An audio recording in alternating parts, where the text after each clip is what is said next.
शांति 9 अगस्त 2024। बाबा के महावाक्य।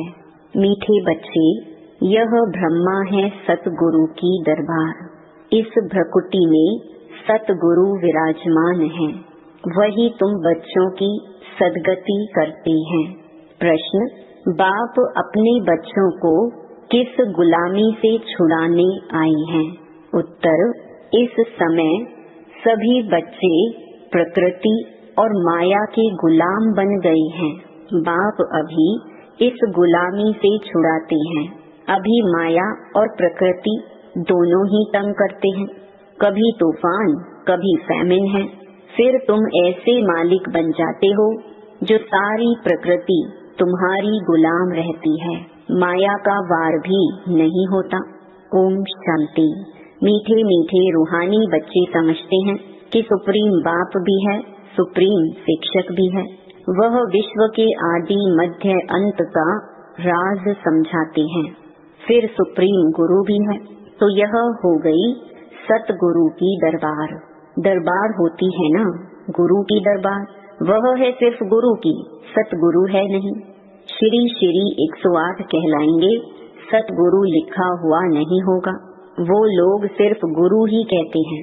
यह है सतगुरु। पहले बाप, फिर टीचर, फिर सतगुरु। सतगुरु ही सद्गति देते हैं। सतयुग त्रेता में तो फिर गुरु होते नहीं, क्योंकि सब सद्गति में हैं। एक सतगुरु मिलता है तो बाकी सब गुरुओं का नाम खलास हो जाता है। सुप्रीम हुआ सब गुरुओं का गुरु। जैसे पतियों का पति कहते हैं ना, सबसे ऊंच होने के कारण ऐसे कहते हैं। तुम सुप्रीम बाप के पास बैठे हो किस लिए? बेहद का वर्षा लेने। यह है बेहद का वर्षा। बाप भी है तो शिक्षक भी है, और यह वर्षा है नई दुनिया, अमर लोक के लिए, वॉइसलेस वर्ल्ड के लिए। वॉइसलेस वर्ल्ड नई दुनिया को, विशियस वर्ल्ड पुरानी दुनिया को कहा जाता है। सतयुग को शिवालय कहा जाता है, क्योंकि शिव बाबा का स्थापन किया हुआ है। विशियस वर्ल्ड रावण की स्थापना है। अभी तुम बैठे हो सतगुरु की दरबार में। यह सिर्फ तुम बच्चे ही जानते हो। बाप ही शांति का सागर है। वह बाप जब आए तब तो शांति का वर्षा दे, रास्ता बताए। बाकी जंगल में शांति कहाँ से मिलेगी? इसलिए हार का मिसाल देते हैं। शांति तो आत्मा के गले का हार है। फिर जब रावण राज्य होता है तब अशांति होती है। उनको तो कहा जाता है सुख धाम, शांति धाम। वहाँ दुख की कोई बात नहीं। महिमा भी सदैव सतगुरु की करते हैं। गुरु की महिमा कभी सुनी नहीं होगी। ज्ञान का सागर वह एक ही बाप है। ऐसे कभी गुरु की महिमा सुनी है? नहीं। वह गुरु लोग जगत के पतित पावन हो नहीं सकते। वह तो एक ही निराकार बेहद के बड़े बाबा को कहा जाता है। तुम अभी संगम युग पर खड़े हो। एक तरफ है पतित पुरानी दुनिया, दूसरी तरफ है पावन नई दुनिया। पतित दुनिया में गुरु तो ढेर हैं। आगे तुमको इस संगम युग का पता नहीं था, अब बाप ने समझाया है। यह है पुरुषोत्तम संगम युग। इसके बाद फिर सतयुग आना है। चक्कर फिरता रहता है। यह बुद्धि में याद रहना चाहिए। हम सब भाई भाई हैं, तो बेहद के बाप से वर्षा जरूर मिलता है। यह कोई को पता नहीं। कितने बड़े बड़े पोजीशन वाले मनुष्य हैं, परंतु जानते कुछ नहीं। बाप कहते हैं, मैं तो तुम सबकी सद्गति करता हूँ। अभी तुम सेंसिबल बने हो, पहले तो कुछ भी पता नहीं था। इन देवताओं के आगे जाकर तुम कहते थे, हम सेंसलेस हैं, हमारे में कोई गुण नहीं है, आप तरस करो। अब यह देवताओं के चित्र तरस करेंगे क्या? यह जानते ही नहीं। रहम दिल कौन है? कहते भी हैं, ओ गॉड फादर रहम करो। कोई भी दुख की बात आती है तो बाप को जरूर याद करते हैं। अभी तुम ऐसे नहीं कहेंगे। बाप तो विचित्र है।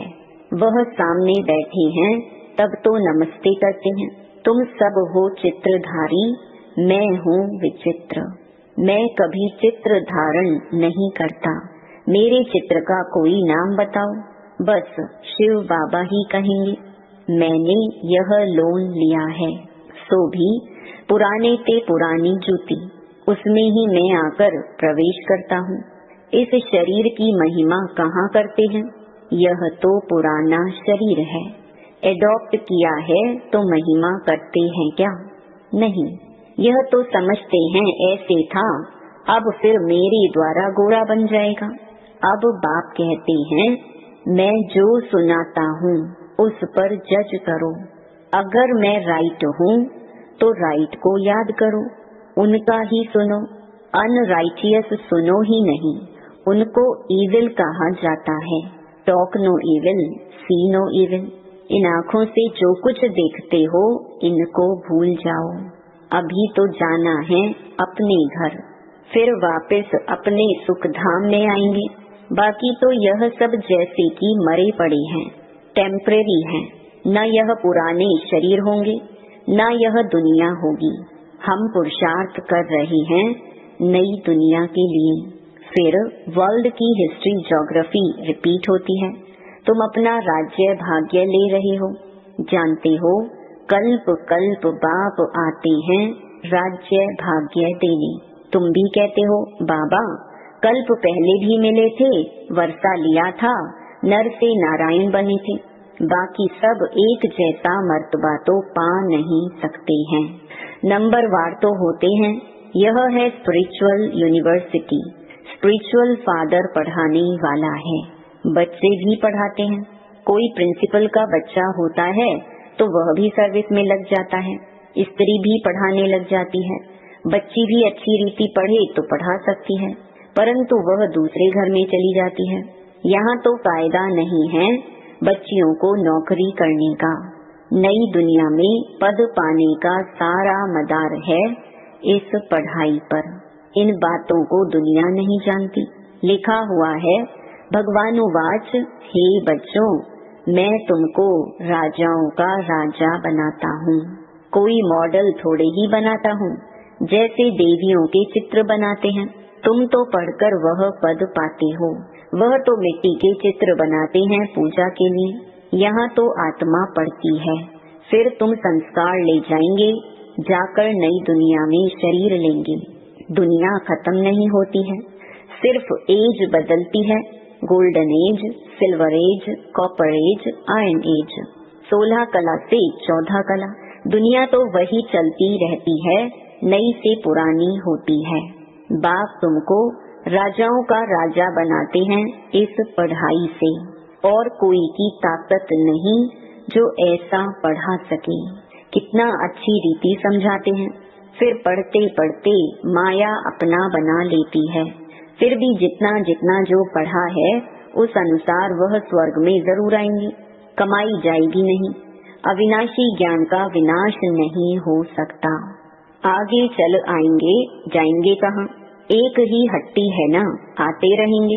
शमशान में जब मनुष्य जाते हैं तो फिर बड़ा वैराग्य आता है।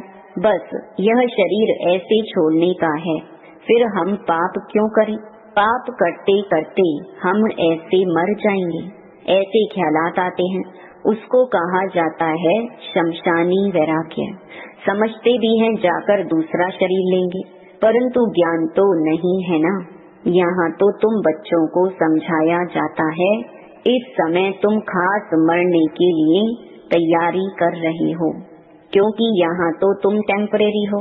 पुराना शरीर छोड़ फिर नई दुनिया में जाएंगे। बाप कहते हैं बच्चे जितना तुम मुझे याद करेंगे उतना पाप कटते जाएंगे। सहज ते सहज भी है तो डिफिकल्ट भी है। बच्चे जब पुरुषार्थ करने लग पड़ते हैं तब समझते हैं माया की बड़ी युद्ध है। बाप कहते हैं सहज है, परंतु माया दीवा ही बुझा देती है। गुल बकावली की कहानी भी है ना, माया बिल्ली दीवा बुझा देती है। यहाँ सब माया के गुलाम हैं, फिर तुम माया को गुलाम बनाते हो। सारी प्रकृति तुम्हारी अदब में रहती है, कोई तूफान नहीं, फैमिन नहीं। प्रकृति को गुलाम बनाना है वहाँ कभी भी माया का वार नहीं होगा। अभी तो कितना तंग करती है।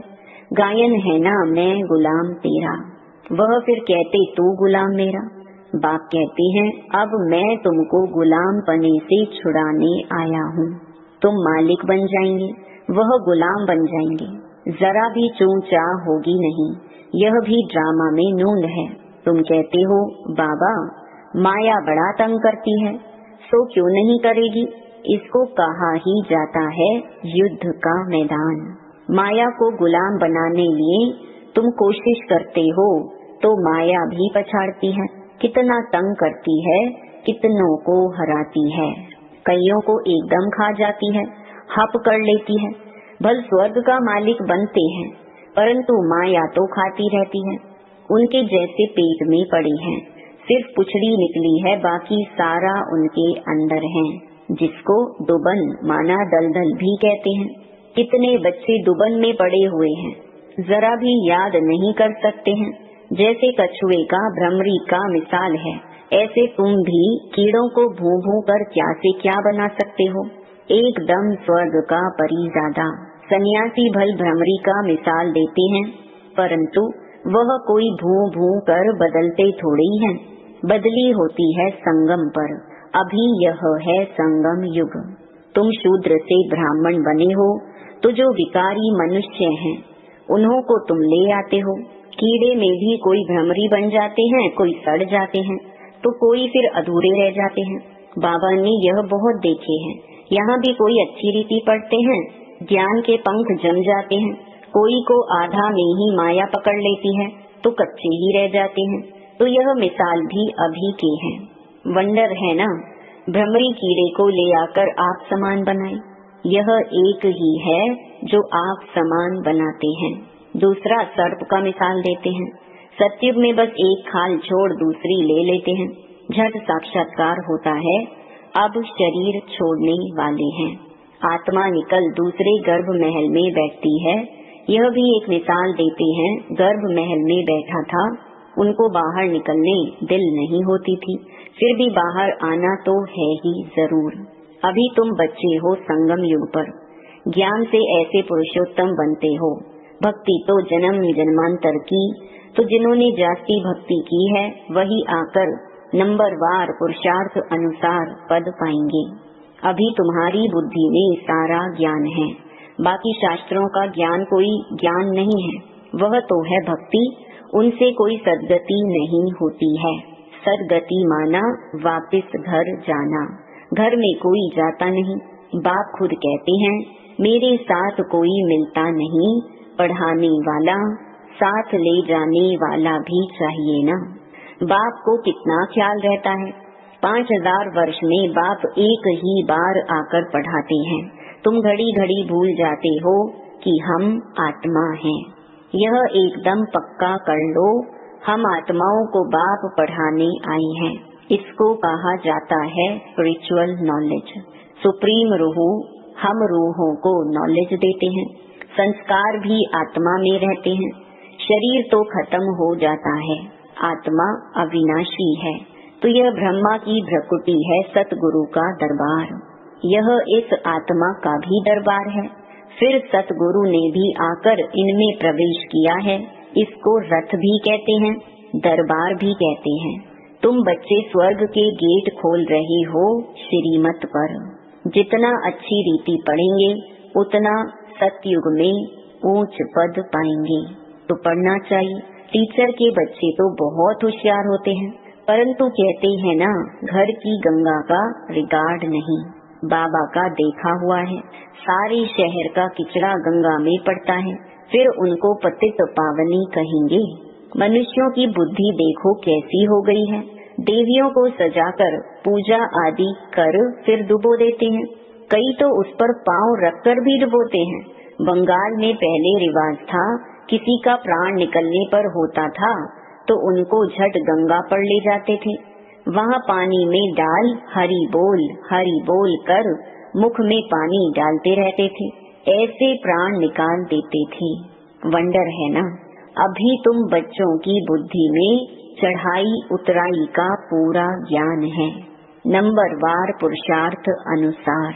अच्छा, मीठे मीठे सिकिलधे बच्चों प्रति माता पिता बाप दादा का याद प्यार और गुड मॉर्निंग। रूहानी बाप की रूहानी बच्चों को नमस्ते। धारणा के लिए मुख्य सार।